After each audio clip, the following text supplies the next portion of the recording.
Harper Audio presents The House of Frozen Dreams by Seré Prince Halverson, read by Tara Ward. Part 1. Breakup, 2005. Chapter 1. This, her nightly ritual. She took the knife from the shelf to carve a single line in the log-planked stairwell that led from the kitchen to the root cellar. She'd carved them in groups of 4 one-inch vertical lines bisected with a horizontal line. So many of them now, covering most of the wall.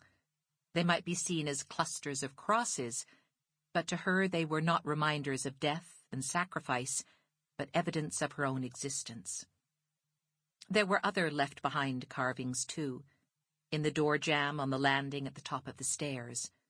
These notches marked the heights of growing children, 2 in the 40s and 50s, 2 in the 70s and 80s, one of whom had grown quite tall. She saw the mother standing on a footstool trying to reach the top of her son's head to first mark the wood with pencil while he stood on tiptoes, trying to appear even taller. She almost heard their teasing, their laughing. Almost.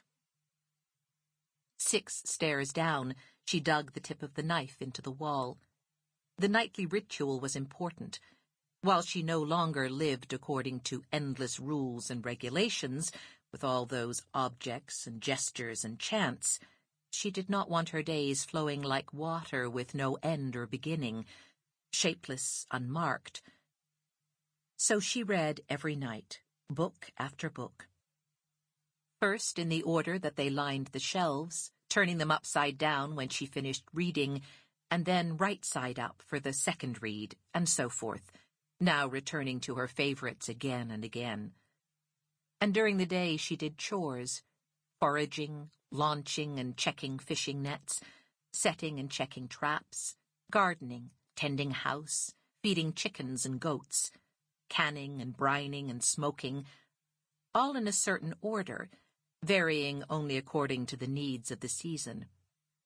Her days always began with a cold nose nudge from the dog, and not 1 but 2 enthusiastic licks of her hand, as if to say not just good morning, but good morning, good morning. Then there were the mornings when she ignored the dog, and unlatched the kitchen door so he could let himself out, while she returned to bed to stay. Dark mornings that led to dark days and weeks. During those times, only under piles of blankets did she feel substantial enough not to drift away. They kept her weighted down in a part of the world. But eventually her dog's persistence and her own strong will would win over, and she'd drag herself up from the thick bog and go back to her chores and her books, carving the missing days into the wall so they did not escape entirely. It was surprising what a human being could become accustomed to. A lone human being, miles and years from any other human being.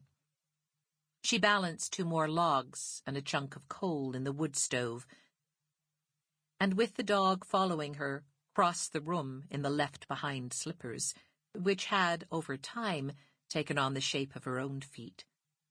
She'd been careful to keep things as she'd found them, but those slippers were another way she'd made her mark, left her footprint, insignificant as it might be.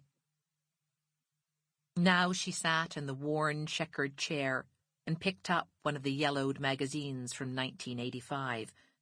Across the cover, Cosmetic Surgery, the Quest for New Faces and Bodies at a Price. A new face, this would help, she once again reminded Leo, who thumped his tail. Unlike the people in the article, she said this not because she was wrinkled, she wasn't, or thought herself homely, she didn't. It would give us much freedom, yes? A different life. She opened the big photography book of The City by the Bay and took in her favorite image of the red bridge they called Golden, and the city beyond, as white as the mountains across this bay. Sample complete. Ready to continue?